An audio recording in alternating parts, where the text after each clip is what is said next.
বিচারপতিদের মন্তব্য নিয়ে লোকে তখনই শঙ্কিত হয় যখন একটা সম্ভাবনা তাদের মনে উঁকি দেয় যে এই সিদ্ধান্তটা, এই বিচারপতির সিদ্ধান্তটা আমার বিরুদ্ধে যেতে পারে। এবং অভিষেক বন্দ্যোপাধ্যায়ের বিরুদ্ধে যে অভিযোগগুলো আছে সেগুলো এত গুরুতর যে বিচারপতিদের সিদ্ধান্ত যদি তার বিরুদ্ধে যায় তাহলে তিনি খুব বিপদে পড়বেন। সেই জন্য এগুলো আটকাবার চেষ্টা করছেন। চৌর্যবৃত্তিকে যেন পেশা হিসেবে না নেওয়া হয়, এই কথাটা বিচারপতি গাঙ্গুলি বলেছেন। এই কথাটা পছন্দ নাও হতে পারে অভিষেকের, ওর মনে হতে পারে যে কথাটা ঠিক নয়। চৌর্যবৃত্তিকে অবশ্যই পেশা হিসেবে নেওয়া যেতে পারে, এরকম হয়তো ধারণা।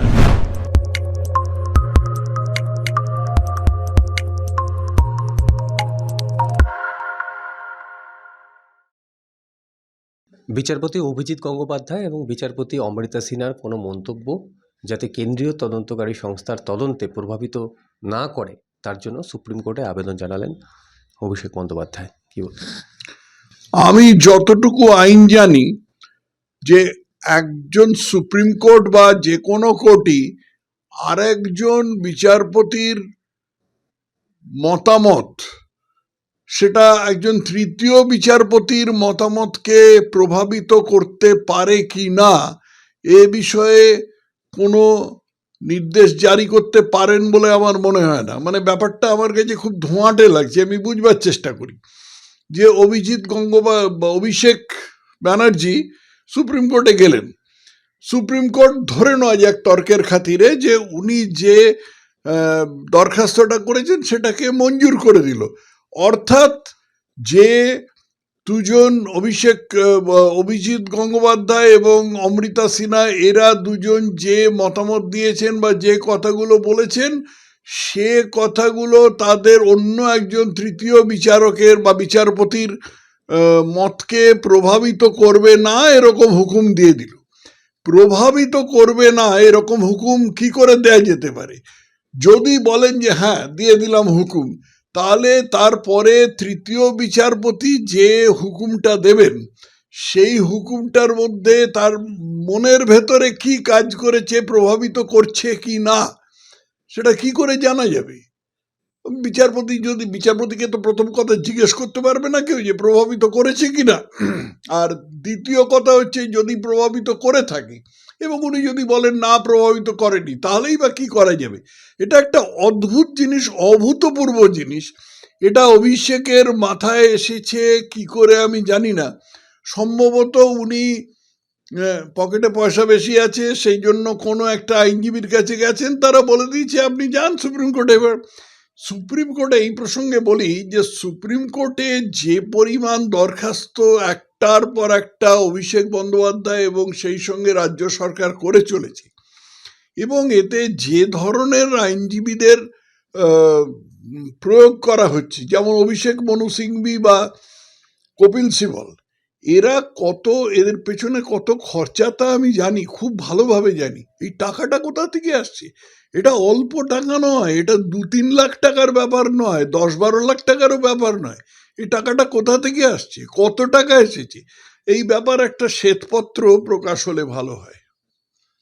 বিচারপতিদের মন্তব্য নিয়ে তিনি এত শঙ্কিত কেন বলে আপনার মনে হয়? কারণ বিচারপতিরা যে বিচারপতি যা রায় দিক না কেন সেটা তো আইনের ঊর্ধ্বে নয়, তিনি আইন মেনেই দেবেন।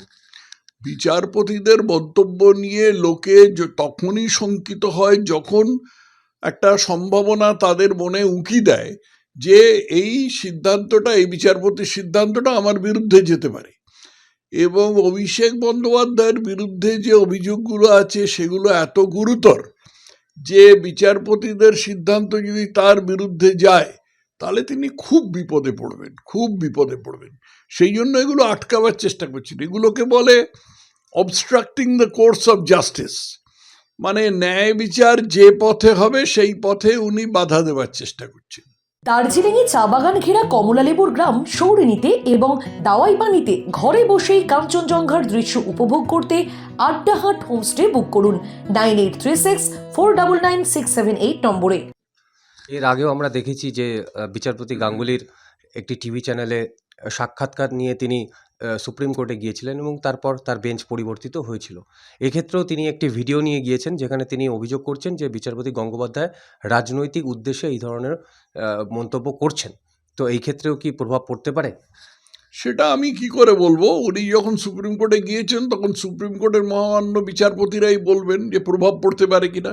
কিন্তু প্রভাব যেন না পড়ে এই রকম একটা দরখাস্ত করা, এটা আমার মাথায় আসছে না। মানে এটা একটা অদ্ভুত একটা কল্পনার অতীত একটা জিনিস।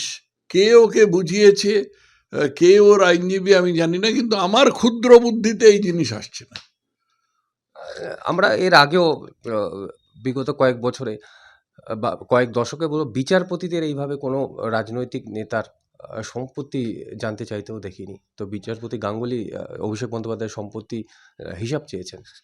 বিচারপতি গাঙ্গুলি চেয়েছেন সত্যি কথা। সে বিচারপতি গাঙ্গুলি যে চেয়েছেন সেটা চাওয়াটা ঠিক কি ভুল, টেকনিক্যালি ঠিক কি ভুল, সেটা তার উচ্চতর বেঞ্চ বিচার করবে, ডিভিশন বেঞ্চ বিচার করবে বা সুপ্রিম কোর্ট বিচার করবে। সেটা সম্বন্ধে আমার কিছু বলার নেই, কারণ অভিজিৎ গঙ্গোপাধ্যায় একজন বিচারপতি। কিন্তু একজন বিচারপতির তো সবসময় অধিকার আছে, যদি টেকনিক্যালি ব্যাপারটাকে মানে কি বলবো, পদ্ধতিগত আইনের দিক থেকে, প্রসিডিউরাল লয়ের দিক থেকে যদি এতে কোনো গলতি না থাকে, তাহলে একজন বিচারপতি সবসময় চাইতে পারেন। তৃণমূলের সর্বভারতীয় সাধারণ সম্পাদক সব থেকে বেশি এই তার করা মামলায় আপত্তি জানিয়েছেন জাস্টিস গাঙ্গুলির যে বক্তব্যে, সেটা হলো যে তিনি বলেছিলেন যে চৌর্যবৃত্তিকে জীবিকা বানিয়ে আমরা রোজগার করব, এইটা যাতে এটা বাধা না দেওয়া হয় তার জন্য কোনো সুপ্রিম কোর্টে তারা যেতে পারে। এই মন্তব্যে সব থেকে বেশি হাইলাইট করা হয়েছে মামলায়। তা হতে পারে, কথাটা হয়তো ওর পছন্দ নয়। চৌর্যবৃত্তিকে যেন পেশা হিসেবে না নেওয়া হয়, এই কথাটা বিচারপতি গাঙ্গুলি বলেছেন। এই কথাটা পছন্দ নাও হতে পারে অভিষেকের, ওর মনে হতে পারে যে কথাটা ঠিক নয়। চৌর্যবৃত্তিকে অবশ্যই পেশা হিসেবে নেওয়া যেতে পারে, এরকম হয়তো ধারণা আর কি। আমি জানি না ওর মনের মধ্যে কি হচ্ছে, কিন্তু উনি যে এটা নিয়ে বিচলিত হয়েছেন তার থেকে আমার এটাই মনে হয় যে উনি হয়তো ভাবছেন যে না, কথাটা ঠিক নয়, কথাটা বিচারপতি গাঙ্গুলি ঠিক বলেননি, চৌর্যবৃত্তিকে অবশ্যই পেশা হিসেবে নেওয়া যেতে পারে। শীতকালে সুন্দরবন ভ্রমণের নির্ভরযোগ্য একমাত্র নাম সাগর সঙ্গম ট্রাভেলস। নিজস্ব লঞ্চে ভ্রমণ এবং অফুরন্ত খাওয়া দাওয়ার বিপুল আয়োজন। বুকিং করুন 9733066075। শেখ শাহজাহান সন্দেশখালীর ঘটনা এখনও বেপাত্তা। 5 দিন 6 দিন কেটে গেল, পুলিশ ব্যর্থ, প্রশাসন ব্যর্থ। এটা সম্বন্ধে তো সাধারণ মানুষের ধারণা যে শেখ শাহজাহানকে এই বর্তমান সরকারই আড়াল করে রেখেছি। এর আগে আমরা মাননীয় মুখ্যমন্ত্রীর কাছ থেকে অনেক শেখ শাহজাহানের প্রশংসা শুনেছি, যে শেখ শাহজাহান আগে সিপিএম থাকলে কি হবে, এখন তিনি ভালো হয়ে গেছেন, তিনি মানুষের জন্য কাজ করেন, এই করেন তাই করেন ইত্যাদি আর কি।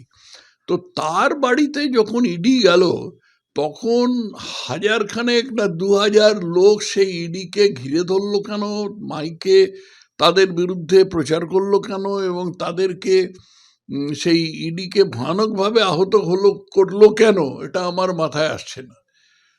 এবং এই রকম একজন ব্যক্তিকে যে পশ্চিমবঙ্গের পুলিশ খুঁজে পাচ্ছে না, যাকে সবাই চেনে, শেখ শাহজাহান তো একটা সাধারণ লোক নয়, ওটা একজন মানে বড় অপরাধী, আপাত দৃষ্টিতে যেন বড় অপরাধী মনে হয়। এরকম একটা লোককে পুলিশ খুঁজে পাচ্ছে না, এটা প্রায় অবিশ্বাস্য।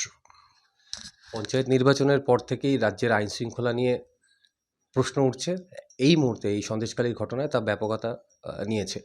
আপনি নিজে রাজ্যপাল ছিলেন, বর্তমান আমাদের পশ্চিমবাংলার রাজ্যপালের ভূমিকা নিয়ে কি বলবেন? পশ্চিমবঙ্গের রাজ্যপাল তার ভূমিকা যথাযথভাবে পালন করছেন। রাজ্যপালের অধিকার আছে রাজ্যের যে সরকার আছে, নির্বাচিত সরকার আছে, নির্বাচিত সরকারকে উপদেশ দেবার, কি আসলে কি করা হবে, কার্যক্ষেত্রে কি করা হবে, সেটা নির্বাচিত সরকারই ঠিক করবে। কিন্তু রাজ্যপালের 100% অধিকার আছে তাদের উপদেশ দেবার এবং নিজের তরফ থেকে ওর নিজের মত জানাবার। 356 নিয়ে প্রশ্ন হচ্ছে। আপনি কি মনে করেন এই মুহূর্তে আমাদের পশ্চিমবাংলায় 356 অবিলম্বে জারি করা উচিত? না, এরকম কোনো কথা আমি বলতে পারবো না, কারণ 356 জারি করতে গেলে যে সমস্ত শর্ত মানতে হয়, সেই শর্তগুলোর মধ্যে সেই শর্তগুলোকে রাজ্যের রাজ্যপাল একটা সুপারিশ আকারে কেন্দ্রের কাছে পাঠাতে পারেন এবং তারপরে কেন্দ্র সিদ্ধান্তটা নেন। সিদ্ধান্তটা কেন্দ্র থেকেই নেওয়া হয় আর কি। তো এই যে শর্তগুলো পূরণ হয়েছে কি না, তার মধ্যে কিছু তো প্রকাশ্যে হচ্ছে, আর কিছু গোপনে হচ্ছে, গোপনে আছে, যেগুলো আমার তো অবশ্যই জানা নেই আর কি। অতএব এটা সম্বন্ধে আমি নিশ্চিতভাবে বলতে পারবো না হয়েছে কিনা, তবে প্রচুর ঘটনা ঘটেছে, প্রচুর কারণ আছে যার জন্য 356 সম্বন্ধে চিন্তা করবার অন্তত অবকাশ আছে। এমন নয় যে 356 ভাবাই যাবে না, 356 কথা ভাবাই যাবে না এমন নয়। উত্তরপ্রদেশে কেউ 356 কথা কল্পনায়ও আনতে পারে না। রাজস্থানে বা অন্য কোনো মধ্যপ্রদেশে 356 কথা, সে কথা যদি বলেন তামিলনাড়ুতে 356 কথা কেউ কল্পনায় আনতে পারে না। কিন্তু এই রাজ্যে যেহেতু একটা সরকার আছে যারা প্রত্যক্ষ এবং অপ্রত্যক্ষভাবে অপরাধকে মদদ দিয়ে চলেছে, তোলাবাজি থেকে আরম্ভ করে খুন ডাকাতি ইত্যাদি, এবং শাহজাহানের মতন লোককে লুকিয়ে রাখা এরকম অপরাধকে মদদ দিয়ে চলেছে, সেক্ষেত্রে 356 জন্য চিন্তাভাবনার তো অবকাশ অবশ্যই আছে।